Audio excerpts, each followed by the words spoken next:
Hi, my name is Kira Van Winkle and I'm a middle school science teacher in Iowa.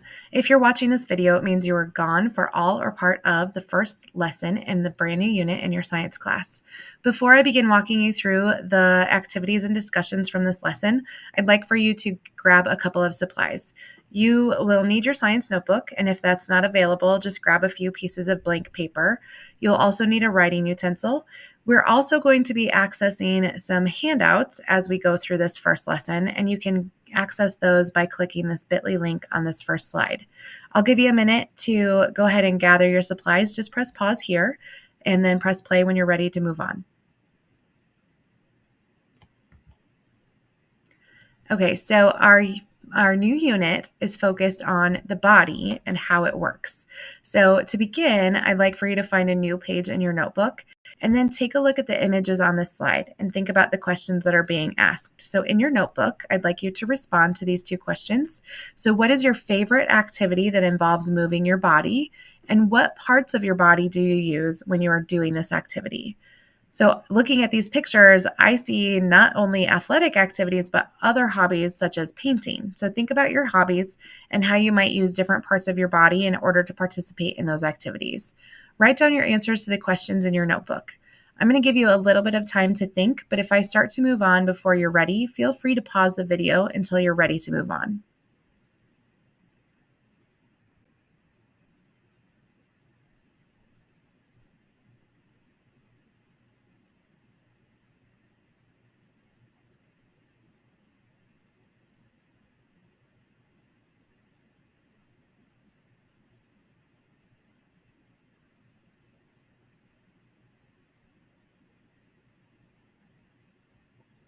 Awesome. Okay, so now think about the activity you wrote about in your notebook, and I'm wondering if there's ever been a time when you were unable to do your favorite activity. So, if that activity has not been something you've been prevented from doing, think about a time when you were unable to do a different activity. Below your notes about the activity you wrote about above, answer these questions. So, why was your body not physically able to do this activity, and how long was it before you could do the activity again? And then, what were some things that you had to do so that your body could heal and so that you could do that activity again? Take a minute to think through these questions and write down your answer. I'll give you a minute to think, and if I don't give you enough time, just feel free to pause the video and press play when you're ready to start again.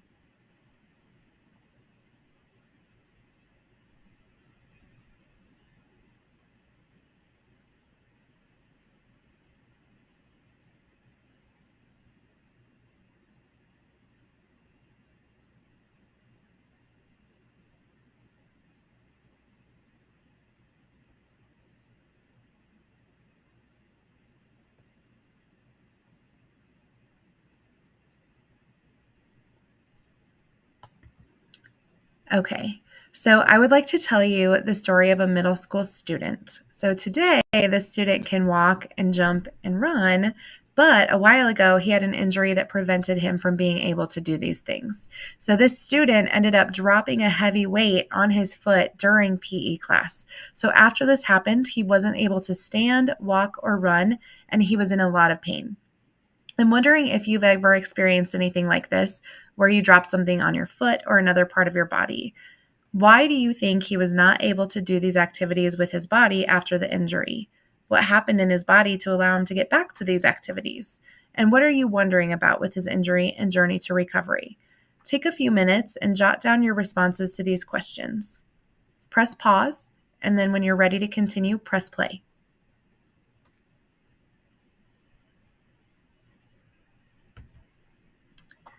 So I had a lot of questions, and I assume that you did too. So let's take a look at some of the notes that his doctors took along the way.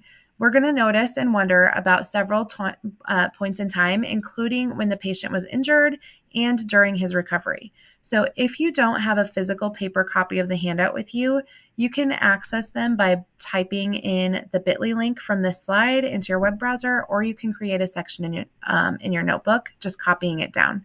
So if you have a paper copy or a copy that you can go ahead and annotate digitally, take a few minutes to go through that report on your own and underline or circle things that you notice or wonder about this injury and process that are in the reports.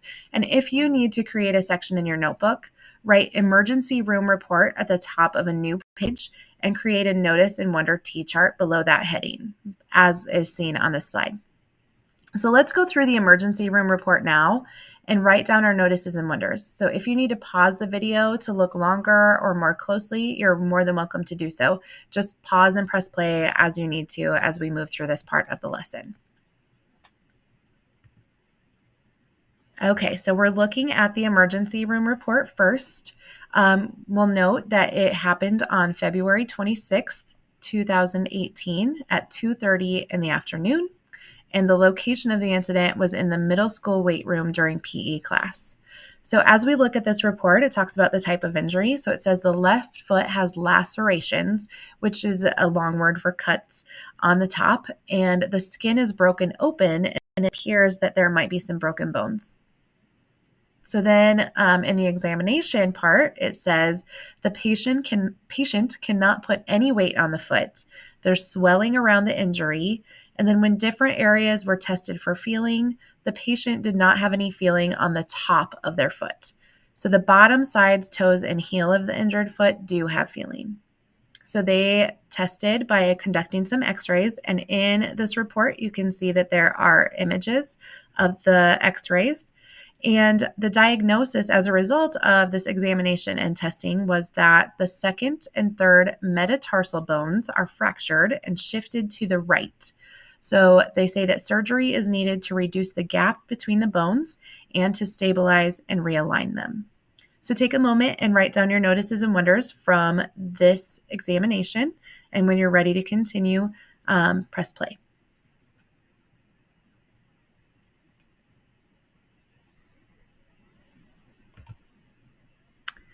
Okay, so let's take a look now at what doctors did to repair the foot. So either add a line below your notices and wonders from the ER report and add a heading that says post-operation report, like it's shown on this slide, or you can access a print or digital version of the handout and just kind of highlight things and annotate on your own. We're going to take a couple of minutes to go over the post-op report together, and I'd like you to add notices and wonders as we go. So I also want to mention that before I pull up this report, there's some black and white images of the foot after it's been operated on. So in my class, a few of my students felt kind of uncomfortable looking at these images. So I'm not going to show the images in the video. If you want to see the images, go ahead and just make sure that you access the handout using this bit.ly link, and you can take a look on the second page of the handout. If you need more time after we have gone over the text and the report together, you can definitely pause the video as needed and then just press play when you're ready to move on. Okay, so this is the post-operation report. So it is the same day that the injury occurred, but at 8 p.m. So the injury occurred at 2:30 p.m. and now we're looking at 8 p.m. Our vitals for our patient are that their heartbeat is 69 beats per minute and their blood pressure is 110/62 and their temperature is 99.1 degrees Fahrenheit. So for procedure, it says the patient was put under anesthetic. The patient's wound was irrigated with water and the skin was scrubbed with antibacterial soap. An incision was cut in the top of the foot, aligned with the surgeon's initials. So the internal dissolvable stitches were used to suture the muscle in the top of the foot, and then 2 4-inch stainless steel pins were inserted to reduce the gap and realign the second and third metatarsals. So the outer skin on top of the foot was realigned and closed and stitched up, and then a plaster cast was put on after surgery. So the postoperative diagnosis then says that the second and third metatarsal bones were fractured and surgery was needed to stabilize the bones. So the patient is to stay overnight in the hospital to watch for swelling and control pain. The patient has no feeling on the top of the foot prior to and after surgery. In the morning, a physical therapist will aid the patient in walking with crutches and the uninjured foot, and the patient is to return for evaluation in 1 week. The physical therapy will be recommended after the cast is removed. Okay, if you need to pause and make sure that you are capturing all the notices and wonders from the post-op report, please do that. Otherwise, I'm going to continue moving on. So we're going to look at some more information about that foot injury. We have some reports from the doctor about how the recovery process went for this patient. So if you are recording notices and wonders in your notebook, just draw another line below the post-operation report and add a heading titled Recovery Reports. If you have a copy of the handout, you can definitely just highlight, annotate directly on the handout. So let's take a few minutes to go over the recovery reports. If you're jotting notes in your notebook, it might be helpful to indicate the number of the report that you're referring to. There's going to be a total of 4 reports that we look at. Once again, if you need more time at any point, just pause the video and press play when you're ready to continue. Okay, so this is recovery report number 1, and it's from March 19th, 2018 at 12:30 p.m. So it mentions that the type of injury was that on 2/26/2018, the left foot had lacerations on the top, and the skin was broken open, and it appeared that there were broken bones. So the examination notes from this recovery report say that the swelling is down, the patient can wiggle their toes, the patient still does not have feeling on the top of their foot, and the patient is not in any pain. There's a diminished range of motion of the left ankle and toes. So there was some testing done. It says x-rays show the bones are lined up and the distance between the bones or the gap at the fracture site is smaller in size. The procedure is that they cleaned the pin sites and found that they were clean and dry. They removed the stitches and put on Steri-strips, and a new cast was put on after they finished the examination. The diagnosis is that the patient will have a new cast put on and will continue to use crutches for 4 weeks. The patient should return for reevaluation in about 2 weeks, and once the cast is no longer needed, they will schedule physical therapy, and a follow-up appointment was scheduled for April 2nd, 2018. If you need a moment, press pause and then press play when you're ready to continue. All right, this is recovery report number 2. So this happened on April 2nd, 2018 at 12:30 p.m. The examination notes are that there is minimal swelling. The patient has more range of motion in the left ankle and toes. The patient has some tingling on the top of the foot, but there's not a full feeling. And the patient is not in any pain. The skin where stitches were removed last time is closed and shows further signs of healing. So testing was done, and x-rays show that the bones aligned and the distance between the broken bones or the gap at the fracture sites has continued to decrease in size. The procedure was that they removed the cast and they removed the pins because the bones are aligned, and then they placed bandages over the sites of where the pins were. The diagnosis is that the patient is to be placed in a post-op shoe for the next 2 weeks. They'll reevaluate in about 2 weeks to determine whether the patient can return to wearing regular shoes. And a follow-up appointment has been scheduled for April 16th, 2018. Pause for a moment if you need it and press play when you're ready to continue. All right, recovery report 3. This happened on April 16th, 2018 at 12:30 p.m. The examination notes say that there is minimal swelling and the patient has more range of motion in the left ankle and toes, and the patient has no tenderness on the foot. And testing shows that the x-rays show the bones are lined up and fading of the fracture lines, and there's an adequate blood flow in the area of the injury. And the procedure was that they took x-rays and tested the range of motion, and the diagnosis is that the patient should return on May 16th, 2018, so 4 weeks. All right, pause if you need it and press play when you're ready to continue. All right, last recovery report number 4. This one occurred on May 16th, 2018 at 12:30 p.m. The examination notes say that there is no swelling. The patient has improved range of motion in the left ankle and toes. The patient has no tenderness on the foot. Testing shows that the x-rays are showing that the fracture is no longer visible in the bones, and there's a strong blood flow in the area of the injury. Procedures were to take x-rays and test the range of motion, and diagnosis states that the patient does not need to return, and the patient can return to engaging in physical activities. Pause if you need it. Press play when you're ready to continue.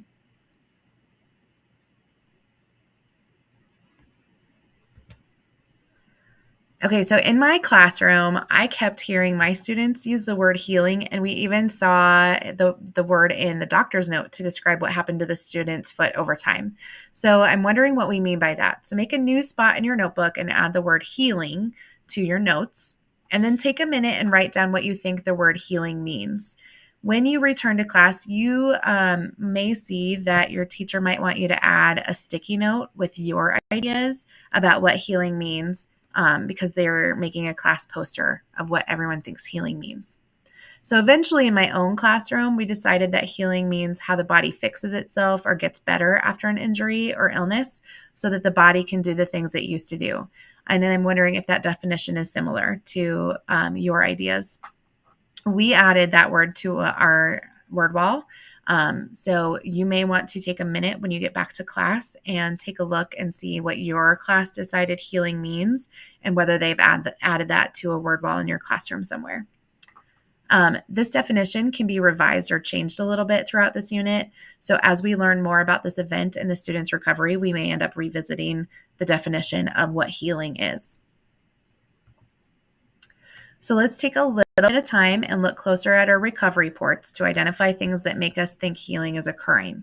So either access this handout again using the bit.ly link or copy the T-chart on this slide into your notebook. Okay, on the left-hand side, you're going to write clue that indicates healing. And then on the right side, write why is this evidence of healing. So use this to help you record important events that could be evidence of healing as we look at the recovery reports. So pause here for a minute if you need some more time to access that handout or if you need to create this T-chart that's shown on this slide, and then press play when you're ready to look at the recovery report.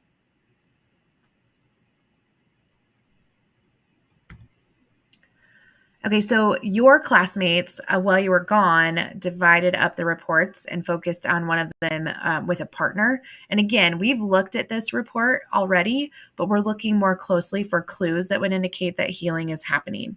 So since you're not in class, we're going to go through this one report together, which is report number 3. So as you write down the evidence, also be thinking about how this is evidence of healing. So in the first column of your T-chart, you're going to write a clue that is evidence of healing. And then in the right-hand side, you're going to tell us how that is evidence of healing. So pause the video if you need and take a look at this recovery report one more time, and then just jot down your notes in your notebook. Press play when you're ready to continue.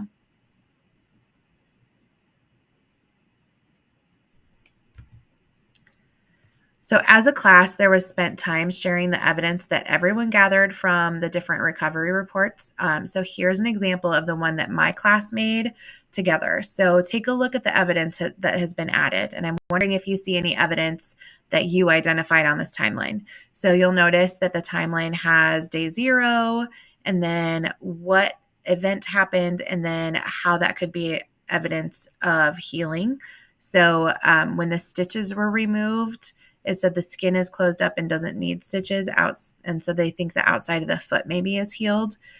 They also noticed that throughout the recovery process that less swelling was happening, the pain was going away, and then eventually the swelling was gone. And so they're thinking that swelling goes down when injuries heal, so maybe the inside parts underneath the skin are healing. And then we look at that the cast and the pins were removed and the surgical shoe. And that means that the bones must be healed enough to not need to be held together anymore. So maybe there's a surgical shoe because the muscles maybe are still healing and not the bones. And then it says that a normal shoe can be used and there's no crutches. So maybe all the parts are healed, the bones and the muscles included, since shoes can be worn and there's no crutches needed anymore. And then there's also a note about physical therapy. So maybe things are back together, but are still a little bit weak. So maybe the muscles, having not been used for a little while, maybe make it difficult to be completely healed. So we're wondering if physical therapy is also maybe an evidence of healing. So again, take a look at this and see if there's anything from your report that you put down as evidence of healing and see if it made it on this list as well. Okay, so if you only missed day 1 of this lesson, you can stop the video here. Just be sure to share your notice and wonder charts and evidence of healing with your teacher when you get back to class. So you're going to want to see the timeline that was developed from all the recovery reports and make sure you add your evidence if it's not already there. If you missed the second day of the lesson in class, you can definitely continue watching this video from here. So let's begin day 2 of our first lesson. You're going to need the same materials as were needed on day 1, which were your science notebook or several pieces of blank paper, along with a writing utensil like a pencil or pen. Your evidence of healing may also be helpful in today's lesson. As we looked over our timeline of healing from day 1, we noticed that there's different parts of the foot that were impacted by this injury. It's important for us to remember what parts were damaged and needed to be healed so that we can explain what happens during the healing process that allows the student to be able to use his foot again to do things that he used to be able to do, like walk, run, jump, and dance. So take a minute and jot down what parts of the foot need to be repaired. If I don't give you enough time to write down your ideas, just pause the video until you're ready to continue.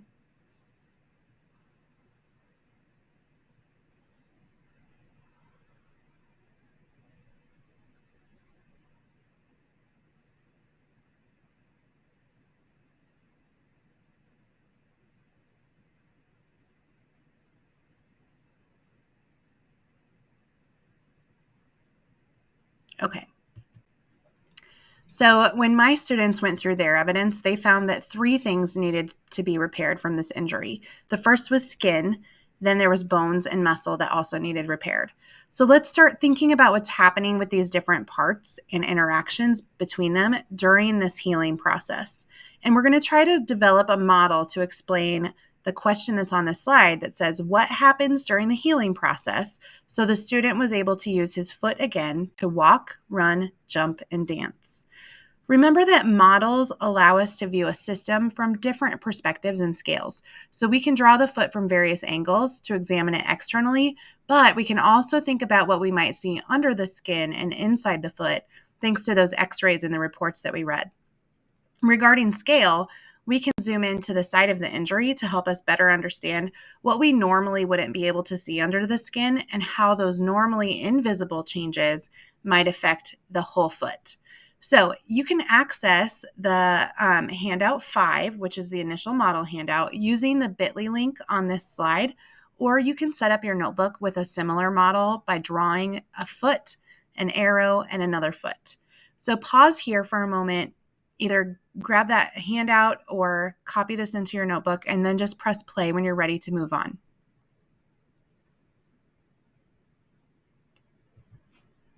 So begin by adding the parts of the foot that are impacted by the injury. And we're going to show how those parts would be different in the injured foot and the healed foot.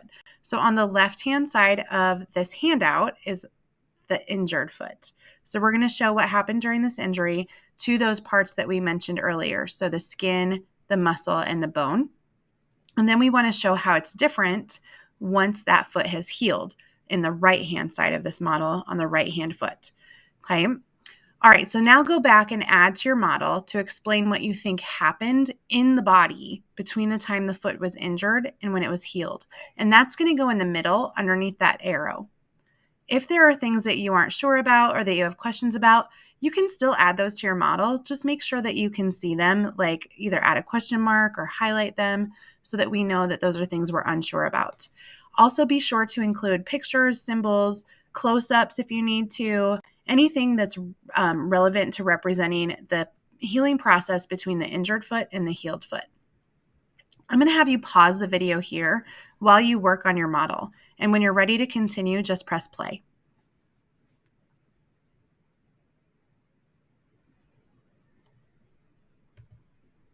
Okay, so while you were gone from class, your teacher and your classmates ended up making what's called a consensus model. And so what happened was your teacher asked your peers to share their models, and then as a class together, they figured out what they agreed on, and that went on the consensus model. So I'm going to show you my class's consensus model. It is probably going to be different than what your class developed, but I want you to take some time and identify between my class's model and your initial model some similarities and differences. Okay, so in your notebook, maybe just create a T-chart. And on your T-chart, the left-hand side should be where you write similarities, and the right-hand side is where you're going to write differences. So I'll give you a second to record that into your notebook, and then I'll switch the slides so you can take a look at my class's model.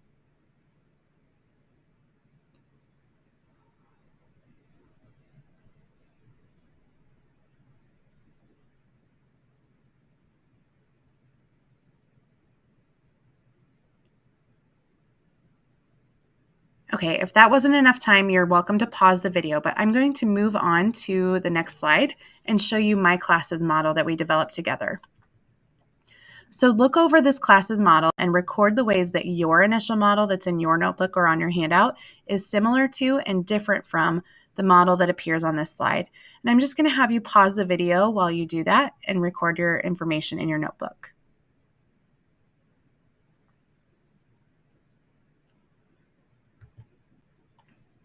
So before we finish day 2, I have an assignment for you.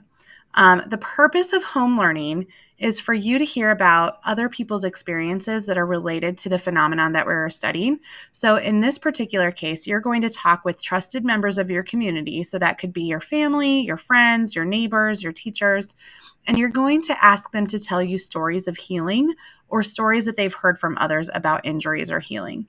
So use the question prompts on this slide or in your handout, which is handout 6, and use those questions to have you to help you as you talk with your trusted adults. The questions are as follows. When have you ever seen or heard of someone's body parts completely healing after they were injured? And what parts were impacted and how long did it take to heal?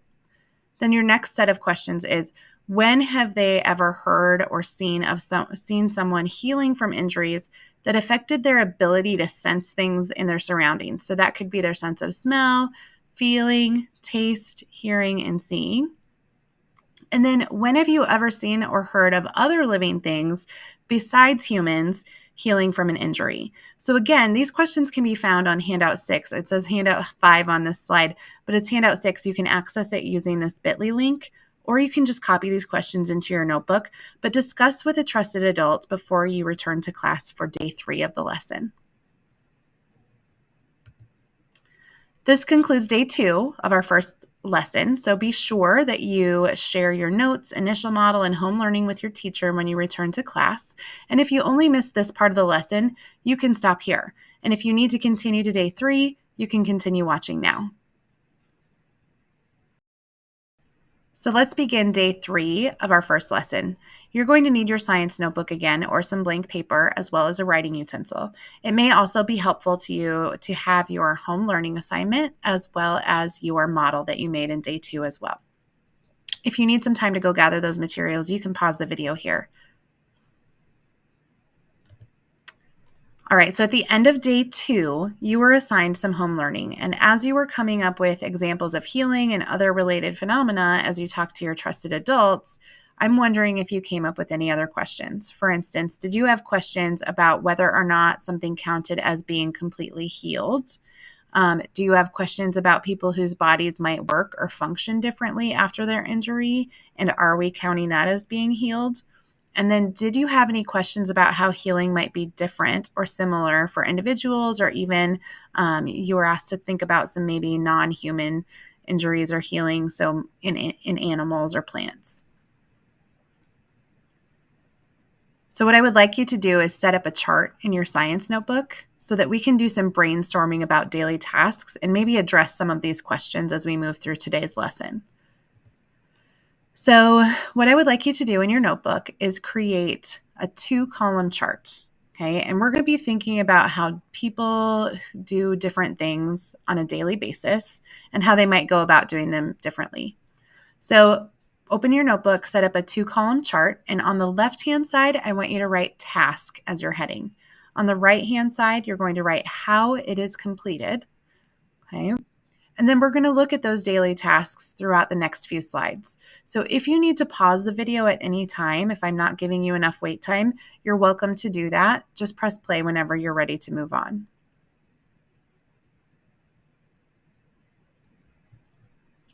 Okay, so the first thing we're going to do is we're going to talk about the task of communicating. So every day, all day, people do this task of communicating. And so I'm wondering if you have any ideas about how people might go about communicating in different ways. So take a minute and write in your notebook the task of communication, and then brainstorm some ideas about how people may communicate in different ways. I'll give you a minute to work on your own, and then if you need to pause the video, you're welcome to do that for more time.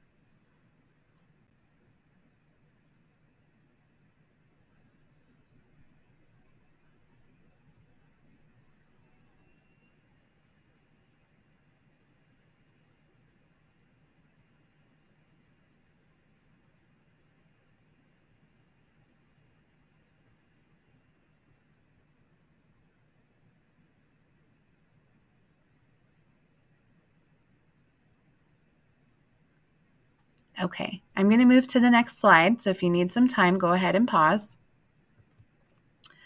So when I first went through this lesson with my students, the very first thing they talked about for communication was talking, right? But sometimes not everyone is able to communicate verbally.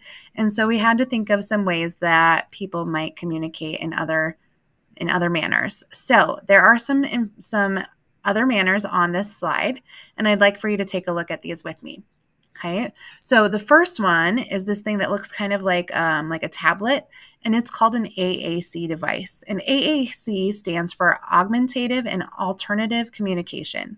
So an AAC device is basically some technology or software that contains a variety of words like verbs, nouns, adverbs, and it also has pictures. So the person using the device selects the word or picture that they want, and then the device just says the word out loud for them.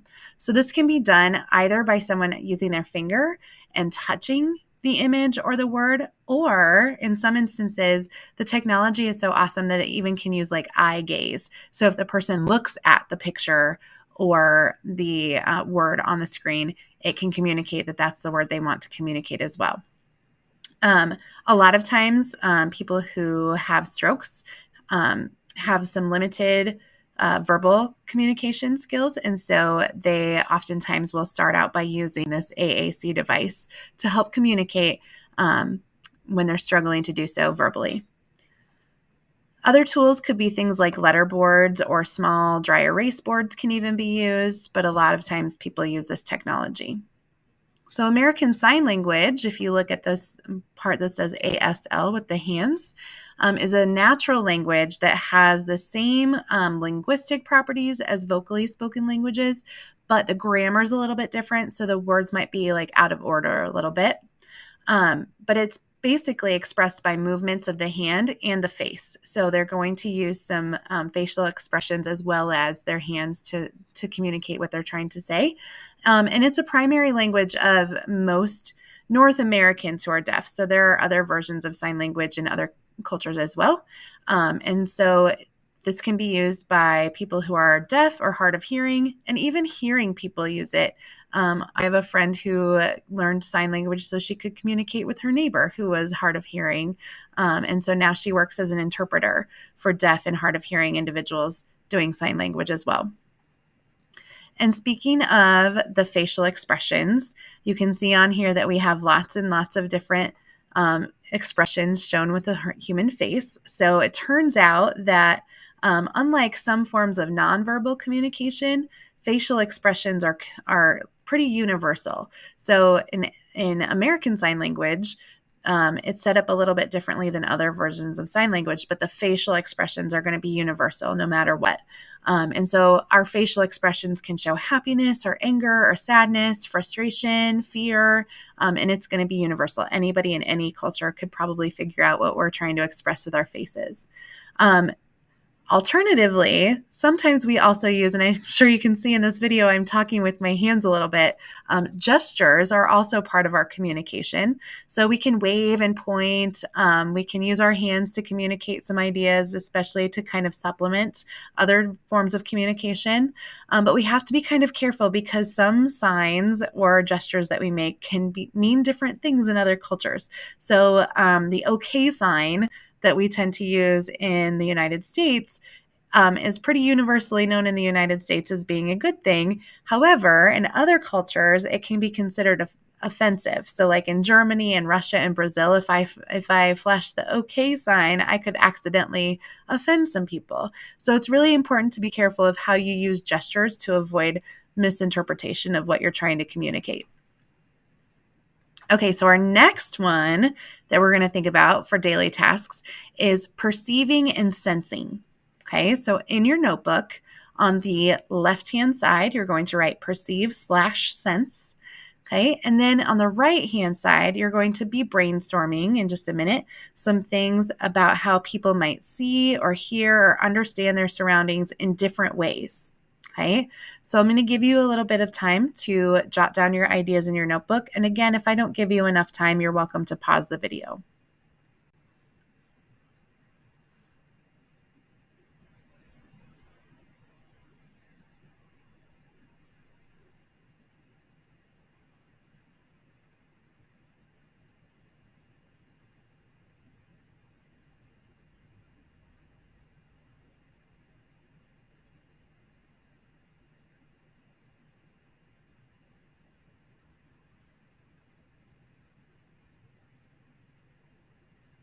Okay, if you need more time, go ahead and pause. I'm going to continue.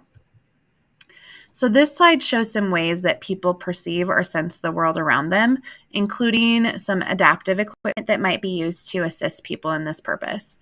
So for instance, down at the bottom, we can see that there are eyeglasses and contact lenses. So if people have nearsightedness or farsightedness, or even an astigmatism, a condition of the eye, they may use eyeglasses or contact lenses to correct that and be able to see their surroundings better.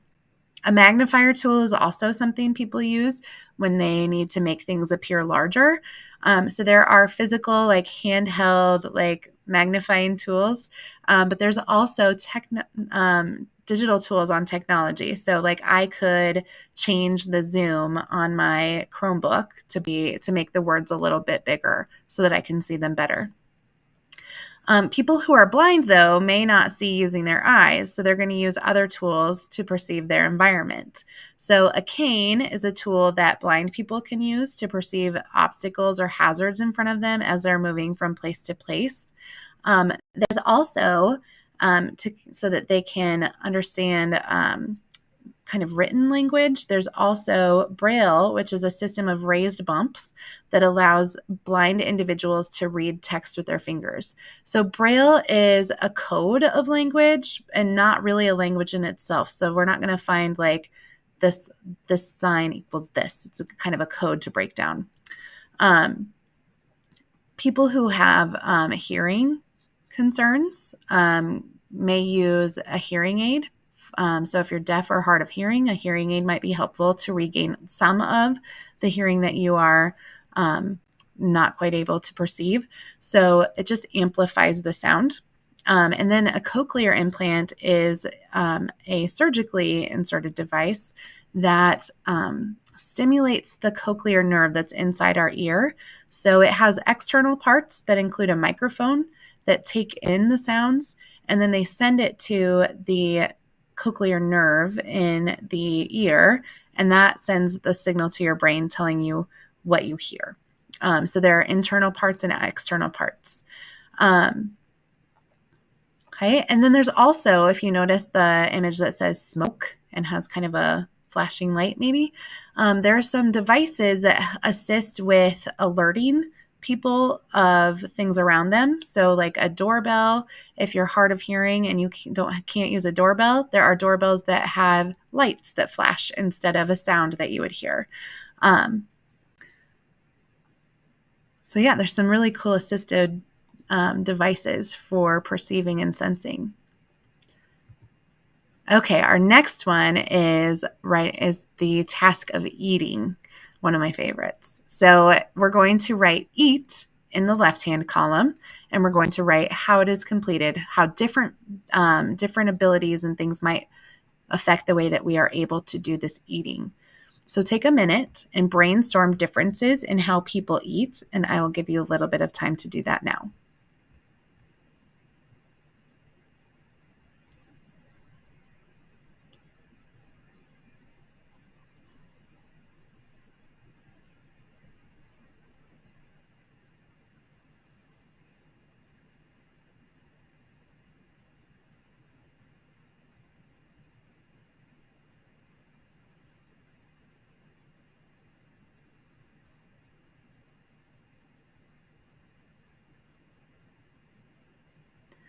Okay, if you need some more time, feel free to pause.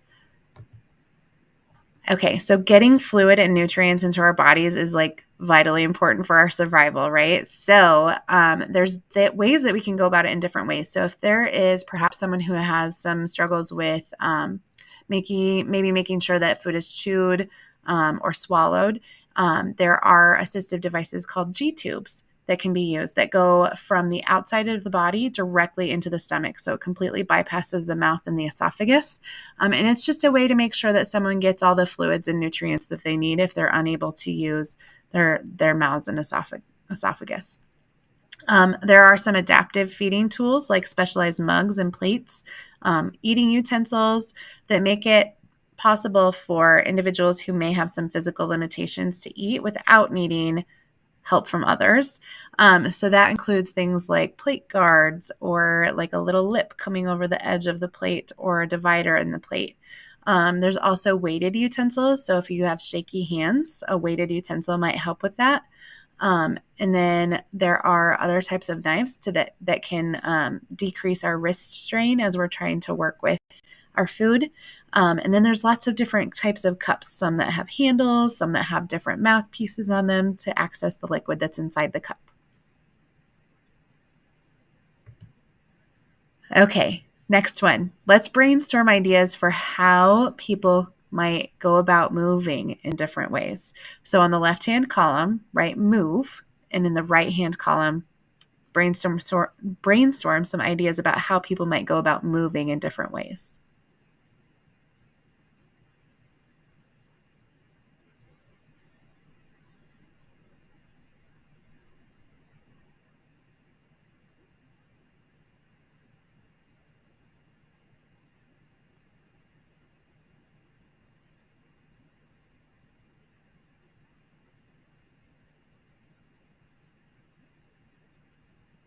Okay, if you need more time, feel free to pause. I'm going to move on to the next slide.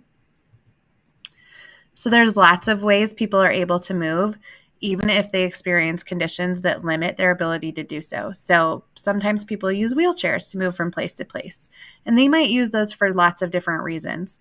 So some individuals might use a wheelchair that they push with their arms. Or they may have power wheelchairs that have motors and joysticks that are controlled by switches. Some wheelchairs even control their wheelchairs with their mouths. And then some people use their wheelchairs to get around, and others may occasionally walk and then just need a wheelchair when there are conditions like uneven ground for them to walk on. They may choose to use a wheelchair instead. A stander is a piece of equipment that helps muscles and bones stay strong. So typically, if someone uses a wheelchair for all of their movement from place to place, they spend a little bit of time in the stander, and that helps them get into an upright position and also gives them a chance to keep their bones and muscles from weakening.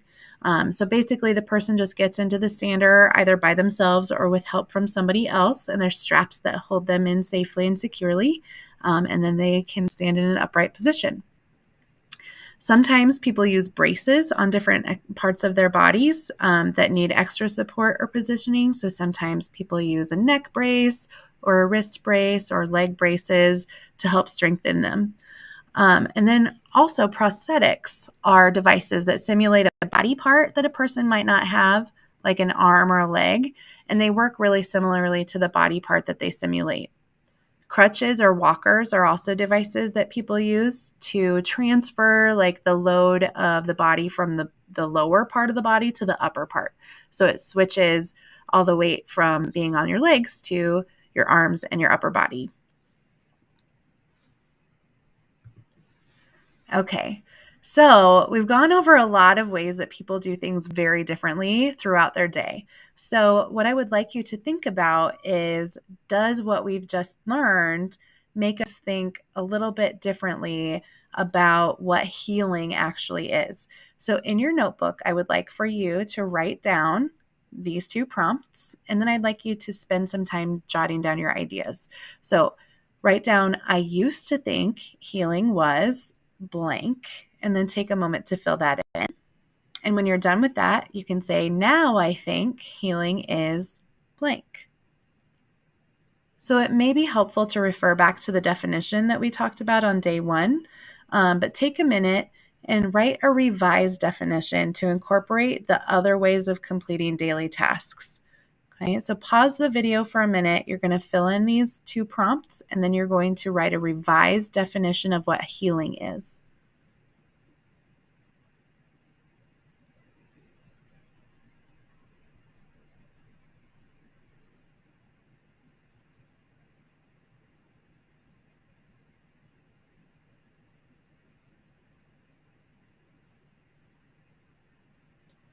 Okay, if you need more time, you're welcome to pause the video here and press play when you're ready to move on. So this is an example of my class's revised definition of healing. So it says healing is how the body fixes itself or gets better after an injury or illness so that the body can do things it used to do. And then we added a little asterisk that says this could require help from medicine or technology. And I'm wondering if this definition maybe looks a little similar to your new revised definition. So make sure when you get back to class that you check to see how your class's definition of healing has kind of grown and changed. All right, so let's revisit our home learning. Okay, so thinking about how we expanded our understanding of the different ways that people can go about their day, let's look back at what you wrote on your home learning handout. Is there anything that you would want to change or share differently? Like, are there ways that you were going to change maybe what healing actually was, or if the body did things differently after healing? Do you want to use our revised definition to change how you shared that story? So how might we add our related to our related phenomena based on this revised definition?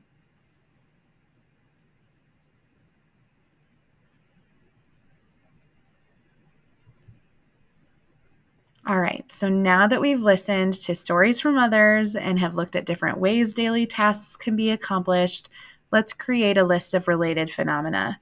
So as we learn more about the student's recovery from his injury, let's keep these phenomena in mind too and see if maybe our model that we made of this foot injury could also help us explain what's going on with these other related phenomena.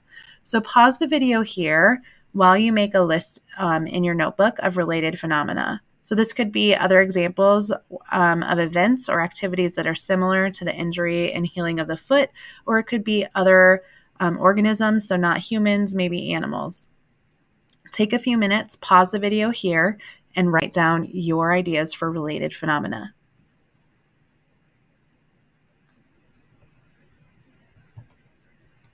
All right, we have looked at the foot injury healing as well as other instances of injuries healing.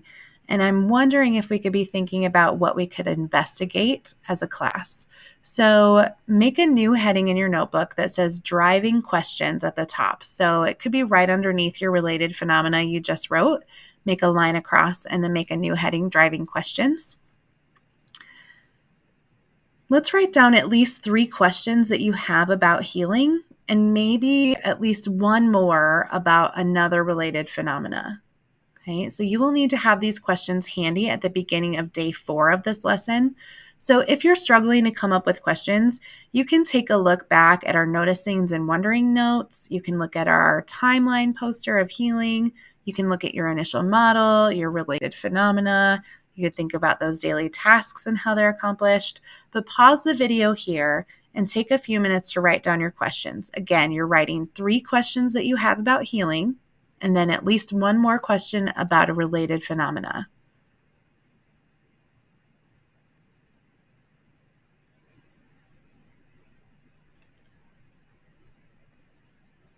Pause the video here and take the time that you need to create your driving questions.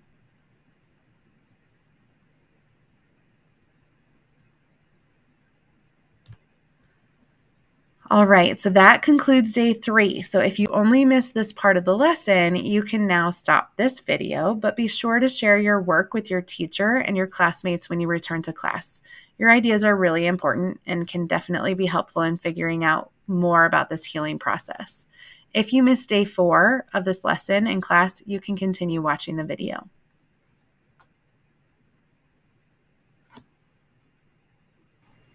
All right, we're now ready to begin day 4 of lesson 1 in our new healing unit. You're going to need your questions from the end of day 3, as well as the same materials that you needed on day 1. So you also need your notebook or some paper and a writing utensil. You may also find it helpful to have your initial model and your list of related phenomena handy as well. So this is a sample driving questions board that was generated by another class. So your classmates created a similar record of their questions during class. So be sure that when you get back that you share your questions that you generated with your teacher so that you can also add yours to that document. These questions are super important because they kind of help guide us through our unit and help us figure out what do we still need to figure out. So take a look at the questions on this sample driving questions board. It looks like we have some that ask, why does it take so long to heal after an injury? How does the inside of the body heal? Does blood ever need to heal? What causes swelling? How does skin grow back or repair itself? Why do some broken bones require surgery and some don't? What about veins and arteries being healed? How come scars fade away? How does blood get replaced if you lose it in an accident? And then we're wondering if animals heal the same way as humans do. Why does hair sometimes grow back and sometimes not after skin heals? And then what's the worst bone to break? How long does it take for that to heal? How can people learn to communicate in other ways like Braille or sign language? If bones can heal and repair themselves, how come teeth don't? So we've got a lot of different questions. This one says, is it dangerous to your health if your bones don't heal? So now that you've written your questions and have seen some ideas from other students, what main driving question do you think that we should put at the top of our driving questions board? Let's try to come up with one question that will help us kind of encompass all of these questions that we're asking about healing. Jot down your heading idea in your notebook beneath the questions that you wrote down yesterday. And go ahead and pause here if you need some time to think about that.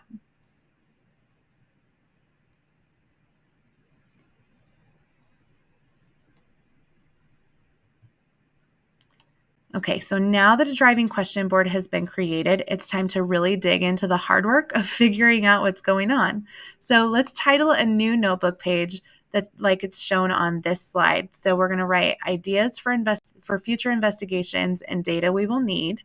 And we're trying to figure out what kind of information or data we will need to be able to figure out what's going on inside our bodies at these times. So when it's performing a specific function, so like talking, or when it's injured and as it heals.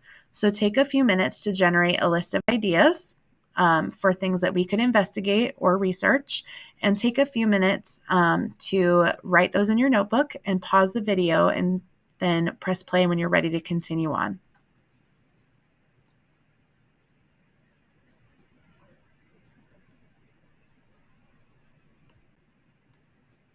Take a look at this sample chart from another class. So look through your list of ideas in your notebook as well.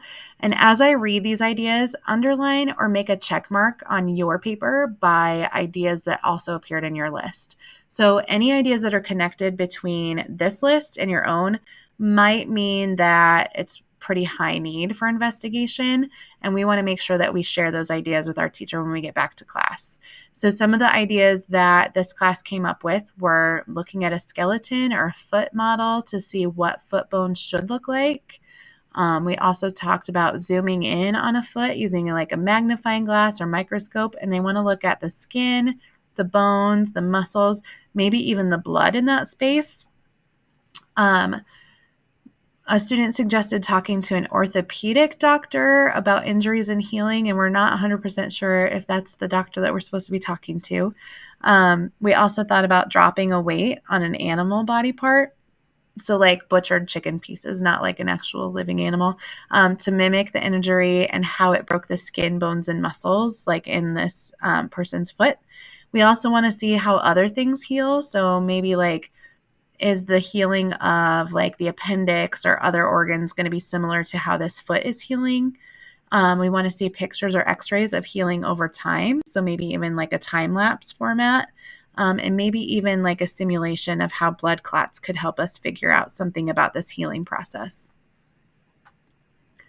So again, make sure that you are marking in your notebook some ideas that maybe seem similar to yours. And if that's something that showed up in your list and this list, it may mean that we really, really need to investigate that. All right, we have made it to the end of lesson 1 of our new healing unit. So please, again, make sure to share out any of your work from your notebook or handouts with your teacher and your classmates when you return to class. So figuring things out in science is a really collaborative process, and your ideas, even though you weren't in class at the time, are still so valuable in helping figure out this process of healing. I hope you have an awesome time as you learn more about it.